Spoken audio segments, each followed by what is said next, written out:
Dear friends, welcome to the Nerdskin YouTube channel. Now, we have Nerdskin app. We have classes. Nclex RN classes. That's three classes. That's RRB Railway Recruitment Board exam date. Exam date already classes started. RRB. ഏകദേശം ഒരു 100 live ക്ലാസ്സോളം ആയിട്ടുണ്ട്. ഏകദേശം 90 live ക്ലാസ്സോളം ആയിട്ടുണ്ട്. അപ്പോൾ നിങ്ങൾ ഇപ്പോൾ join ചെയ്തു കഴിഞ്ഞാൽ പഴയ വീഡിയോസ് എല്ലാം കണ്ടു പഠിക്കേണ്ടി വരും. DMEയുടെ നഴ്സിംഗ് ഓഫീസർ ക്ലാസ്സുകൾ 1 ഇയർ ലോങ് ടൈം ബാച്ച് പോകുന്നുണ്ട്. അപ്പോൾ ഇത്രയും ക്ലാസ്സുകളാണ് പോകുന്നത്. ഇതുവരെ ആഴ്ചയിൽ 6 ദിവസത്തോളം ലൈവ് ക്ലാസ് ഉണ്ടായിരുന്നു. ഇനി എക്സാം RRBയുടെ എക്സാം ഡേറ്റ് വരുന്നത് വരെ ആഴ്ചയിൽ 3-4 ലൈവ് ക്ലാസ്സുകൾ ഉണ്ടാകുന്നതായിരിക്കും. അപ്പോൾ എന്തായാലും നിങ്ങൾക്ക് ഇത് 100% യൂസ്ഫുൾ ആകുന്നത് പോലെയാണ് ഈ ക്ലാസ്സുകൾ എടുക്കുന്നത്. കാരണം എല്ലാ പോയിന്റ്സും കവർ ചെയ്തിട്ടുള്ള ഇമ്പോർട്ടൻസ് ആയിട്ടുള്ള എല്ലാ പോയിന്റും കവർ ചെയ്തിട്ടുള്ള ക്ലാസ്സുകളായിട്ടായിരിക്കും പോകുന്നത്. അപ്പൊ നിങ്ങൾക്ക് താല്പര്യം ഉണ്ടെങ്കിൽ തീർച്ചയായിട്ടും ഇതിനകത്ത് ജോയിൻ ചെയ്യാവുന്നതാണ്. ക്ലാസ്സുകൾ മാക്സിമം നമ്മുടെ ടീച്ചേഴ്സ് 3-4 ടീച്ചേഴ്സ് ക്ലാസ് എടുക്കുന്നുണ്ട്. ഞാനും ക്ലാസ് എടുക്കുന്നുണ്ട് ആഴ്ചയിൽ 2 ക്ലാസ്സോളം. അപ്പൊ ഇത് നിങ്ങൾക്ക് 100% യൂസ്ഫുൾ ആയിരിക്കും. തീർച്ചയായിട്ടും നിങ്ങൾക്ക് ഇനി ഇതുവരെ ജോയിൻ ചെയ്യാത്തവർക്ക് ജോയിൻ ചെയ്യാൻ താല്പര്യമുള്ളവർക്ക് എന്നെ ഒന്ന് കോൺടാക്ട് ചെയ്യാം. താഴെ നമ്പർ കൊടുത്തിട്ടുണ്ട്. അതുപോലെ തന്നെ ഇത് ഇനി വരുന്നത് ഞാൻ എടുത്ത ഒരു ക്ലാസിന്റെ മോഡൽ ക്ലാസ് ആണ്. ഇത്തരത്തിലുള്ള ക്ലാസ്സുകളായിരിക്കും കൂടുതലും കിട്ടുന്നത്. തിയറി ക്ലാസ്സുകളും കിട്ടും. ഇപ്പൊ ക്വസ്റ്റ്യൻ ഡിസ്കഷൻ ആണ്. തിയറി ക്ലാസ്സുകൾ ഇനി അഡ്മിനിസ്ട്രേഷൻ എഡ്യൂക്കേഷൻ ക്ലാസ്സുകൾ വരുന്നുണ്ട്. സോ ഇത്രയേ ഉള്ളൂ. നമ്മുടെ ക്ലാസ്സുകളിലേക്ക് പോവാം. നമ്മുടെ ചാനൽ ഒന്ന് സബ്സ്ക്രൈബ് ചെയ്ത് ബെല്ലൈക്കൺ കൂടെ എനേബിൾ ചെയ്ത് വെക്കുക. And hematuria. The client is afebrile. The nurse next assess the client to determine history of which condition. Option A, pyelonephritis. Option B, glomerulonephritis. Option C, recent trauma to the bladder or abdomen. Option D, renal cancer in the client's family. So patient എന്താണ് ഉണ്ടായത്? Lower abdominal pain ഉണ്ട് and ഹെമച്യൂരിയ ഉണ്ട്.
Okay, option C comment ചെയ്തിട്ടുണ്ട്, option B comment ചെയ്തിട്ടുണ്ട് അല്ലെ? Yes, option C ആണ് correct answer. C comment ചെയ്ത എല്ലാവർക്കും കറക്റ്റ് ആണ്. സജിത, ശുഭ, റിയ, ജോസ്മി കറക്റ്റ് ആണ്. ഓപ്ഷൻ സി ആണ്. ഗ്ലോമെറുലോനെഫ്രൈറ്റിസ് ഉള്ള പേഷ്യൻസിന് അല്ലെങ്കിൽ പൈലോനെഫ്രൈറ്റിസ് ഉള്ള പേഷ്യൻസിന് ഇൻഫെക്ഷൻ ആണ് അല്ലെ? ഇൻഫെക്ഷൻ ആണ്. So there is a chance of fever. Fever എപ്പോഴും ഉണ്ടാവും അല്ലെ? ഞാൻ അതിലേക്ക് വരാം. ഇവിടെ ഫീവർ ഇൻഫെക്ഷൻ ആയതുകൊണ്ട് ഇൻഫ്ലമേഷൻ അല്ല, ഇൻഫ്ലമേറ്ററി പ്രോസസ് ആണല്ലേ. അപ്പൊ ഫീവർ ഉണ്ടാവും. ഓക്കെ, അപ്പൊ recent trauma to the bladder or abdomen എന്ന് പറയുമ്പോൾ there is chance of abdominal pain. Renal cancer ഉള്ള പേഷ്യന്റിന് എന്താണ്? ലോവർ അബ്ഡോമിനൽ പെയിൻ അല്ല, ബാക്കി വേറെ ഏത് പെയിൻ ആണെന്ന് കമന്റ് ചെയ്യാവോ? So side of the body between the upper back, upper and the side of the body and upper backലായിട്ട് സൈഡ് ഓഫ് ദ ബോഡി ഒരു അവിടെയാണ് പെയിൻ വരുന്നത്. പെയിൻ ആ ഒരു ഏരിയക്ക് പറയുന്ന പേര് ജസ്റ്റ് ഒന്ന് കമന്റ് ചെയ്യാവോ? Side of the body between abdomen and back. So that is a renal cancer pain. Kidney stone അല്ലെങ്കിൽ യൂറിനറി ട്രാക്ട് ഇൻഫെക്ഷൻ ഒക്കെ ഉള്ളപ്പോൾ അവിടെ തന്നെയാണ് പെയിൻ ഉണ്ടാകാറ്. Kidney stone. Yes, flank pain correct ആണ്. വിനീത കറക്റ്റ് ആണ്. ഫ്ലാങ്ക് ഏരിയയിലുള്ള പെയിൻ ആണ്. ഫ്ലാങ്ക് ഏരിയയിലാണ് പെയിൻ ഉണ്ടാകുന്നത്. സോ റിനൽ ക്യാൻസറിന് ഫ്ലാങ്ക് ഏരിയയിലാണ് പെയിൻ ഉണ്ടാകുന്നത്. So bladder trauma or injury needs to be considered or suspected in the client with low abdominal pain and hematuria. So there will be recent trauma to the abdomen. Patient in the abdominal pain and hematuria and glomerulonephritis and pyelonephritis would be accompanied by fever. So here it is not applicable. Renal cancer would not cause pain that is felt in the lower abdominal pain ഉണ്ടാവില്ല. പക്ഷെ എവിടെയാണ് flank ഏരിയയിലാണ് pain ഉണ്ടാകുന്നത് അല്ലേ? നമുക്ക് അതിന്റെ കുറച്ച് ഇത് നോക്കാം. വാട്ട് ഈസ് ഗ്ലോമെറുലോനെഫ്രൈറ്റിസ് അല്ലെങ്കിൽ പൈലോനെഫ്രൈറ്റിസ് എന്ന് ജസ്റ്റ് ഒന്ന് നോക്കാം. Pyelonephritis inflammation of the renal pelvis. Pyelonephritis inflammation of renal pelvis. Renal pelvis എന്ന് പറഞ്ഞാൽ area centre of the kidney. ഇവിടെ ഈ ഭാഗത്തായിട്ടുള്ള ഒരു ഏരിയയാണ് renal pelvis. Centre of the കിഡ്നിയിലുണ്ട് ആ ഭാഗത്തുള്ള ഏരിയയാണ്.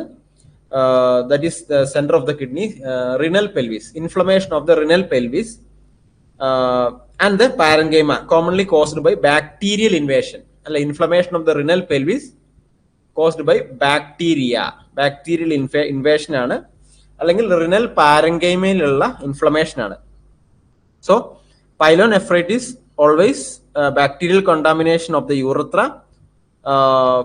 Most commonly occurs following chronic urinary flow obstruction. So which organism എന്ന് ചോദിച്ചാൽ E. coli തന്നെയാണ്. E. coli is the organism which cause pyelonephritis. So E. coli is the bacteria which cause the pyelonephritis. Acute pyelonephritis occurs as a new infection. It can progress to bacteremia or chronic pyelonephritis. അപ്പോൾ എന്തായാലും fever ഉണ്ടാകും, chills ഉണ്ടാകും. Pyelonephritis ആണ് fever, chills, അതുമല്ലെങ്കിൽ tachycardia ഉണ്ടാവും, nausea and headache, ഡിസ്യൂറിയ, headache. And frequency and urgency of the urination. And frequency of the urination also include cloudy, bloody, foul smelling urine ആയിരിക്കും. പൈലോനെഫ്രൈറ്റിസിൽ എന്താണ്? Cloudy urine ആയിരിക്കും. അതുപോലെ blood ഉണ്ടാവും യൂറിനിൽ. അതുപോലെ ഫൗൾ സ്മെല്ലിംഗ് യൂറിൻ ആയിരിക്കും. Foul smelling urine. So foul smelling urine ഉണ്ടാവും പൈലോനെഫ്രൈറ്റിസിൽ. And increased WBC വളരെ കൂടുതലായിരിക്കും. യൂറിനിൽ എന്തുണ്ടാവും? WBC വളരെ കൂടുതലായിരിക്കും. പൈലോനെഫ്രൈറ്റിസിന്റെ കാര്യമാണ് പറഞ്ഞത്. So chronic pyelonephritis slow progressive ആണ്. It can lead to chronic pyelonephritis can lead to chronic kidney disease ആയിട്ട് മാറാനുള്ള സാധ്യതയുണ്ട്. സോ അക്യൂട്ട് കിഡ്നി ഇഞ്ചറി അല്ലെങ്കിൽ ക്രോണിക് കിഡ്നി ഡിസീസ് ആയിട്ട് മാറാനുള്ള സാധ്യതയുണ്ട്. പിന്നെ പേഷ്യന്റിന് ഈ പൈലോനെഫ്രൈറ്റിസ് കൂടി കഴിഞ്ഞാൽ അസോട്ടീമിയ, അതായത് യൂറിയ,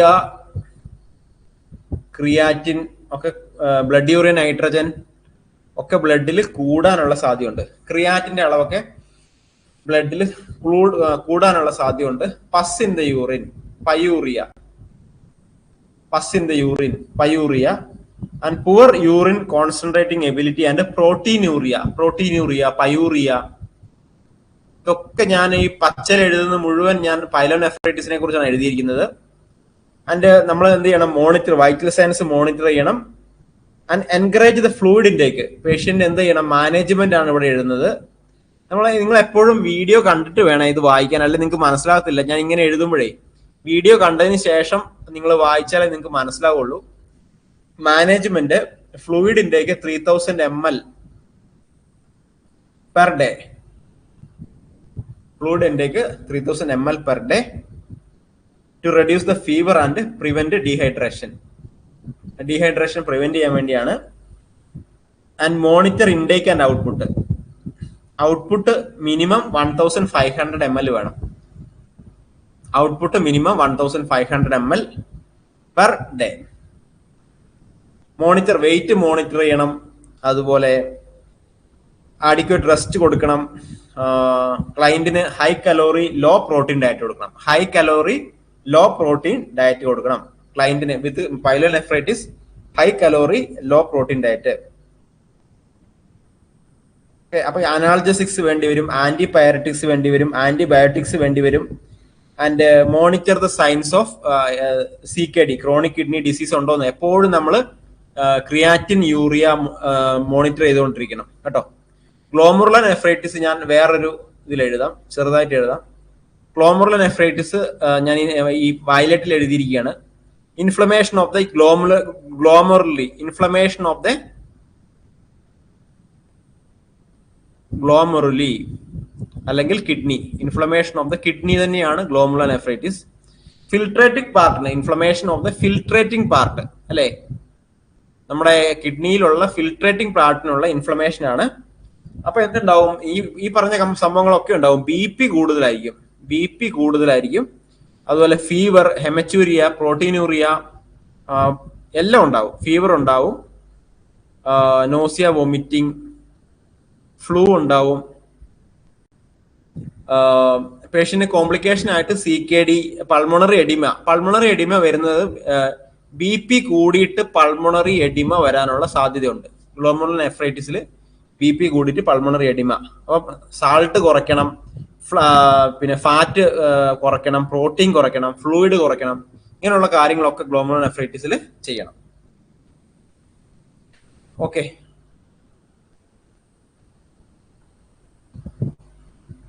അപ്പോൾ what is the difference between the pyelonephritis and glomerulonephritis മനസ്സിലായി.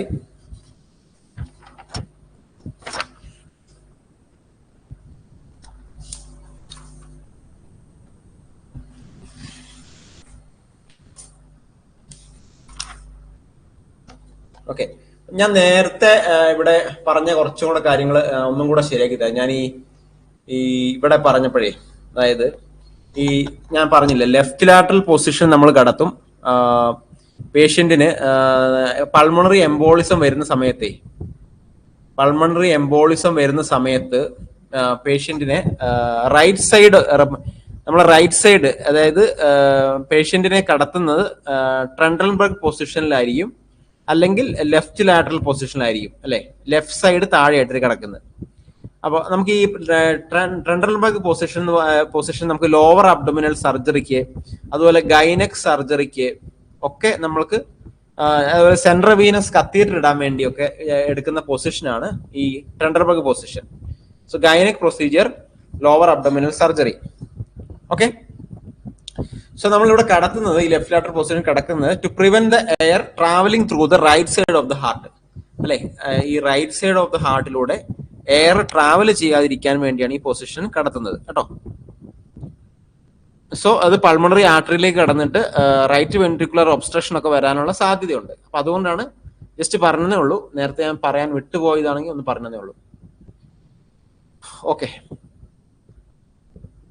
ഇതെല്ലാവർക്കും മനസ്സിലായോ? ഈ റിനൽ പെൽവിസ് അല്ലെങ്കിൽ നമ്മുടെ ഗ്ലോമെറുലോനെഫ്രൈറ്റിസ് അല്ലെങ്കിൽ പൈലോനെഫ്രൈറ്റിസ് പറഞ്ഞത് എല്ലാവർക്കും മനസ്സിലായോ?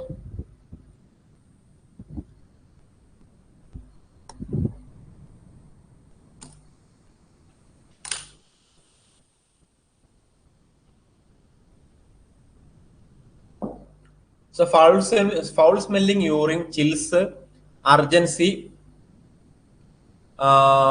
tachycardia, nausea, dysuria, WBC urine കൂടുന്ന, ക്ലൗഡി യൂറിൻ, ബ്ലഡി യൂറിൻ, ഇതൊക്കെ വരുന്ന പൈലോനെഫ്രൈറ്റിസ് ആണ്. ഈക്കോളൈ ആണ് bacteria. Inflammation of the renal pelvis ആണ്. Renal pelvis situated in the central part of the kidney. Renal pelvis or renal parenchyma bacteria ആണ്. Proteinuria pyuria management പറഞ്ഞു. Okay,